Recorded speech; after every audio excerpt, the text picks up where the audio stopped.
waxaan salaamayaa madaxweynaha ka qiimaha badan madaxweyne Cabdiraxmaan Maxamed Cabdilaahi golaha wasiirada taliyayaasha haweenweynaha halkan ka soo qayb galay quruxda badan leh tii baaruun baan anigu aad ugu nuxnuxsanayaayo waa runteeda cabasho badan baa dumarku qabaan dumarku had iyo gooraale waa bulshada lafdhabarteeda waana kuwa ugu jilicsan leh marka maanta waxaan aad ugu mahadnaqayaa gruubka quruxda badan leh kelmaddan aadka u jeclaaday waa empowerment dumarku marka la empowerment ay helaan waxay helaan dhaqaale sugan waxay helaan inay bulshada ku soo maxaa la yiraahdaa baraarujiyaan oo caruuro wanaagsan oo waxbarashadoodu fiican yihiin ay keenaan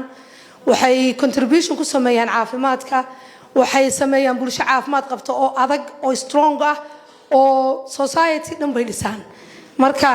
waxaan aad iyo aad ugu mahadnaqayaa muxuu ahaa kambaniga maanta halka jooga kambanigan waxay kuwa kale kaga dawan yihiin waxay sameynayaan training dumarkii marka deyn la siiyo bangiyaduna siiyaan haddaanay gabadhiiba garanaynin sidii looga faa'iideysto ama sidii deynta loo soo celiyo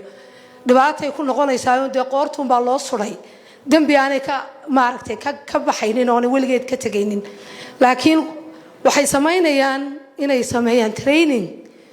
inay ka faa'iideystaan dumarka lacagtii habkay lacagta u soo celin lahaayeen taasina waa ta ugu weyn ee muxuu ahaa maanta ku arkay kambanigan We Invest madaxweynuhu waxaan aad iyo aad uga mahad celinayaa commitment-ka had iyo gooraalo dumarka siiyo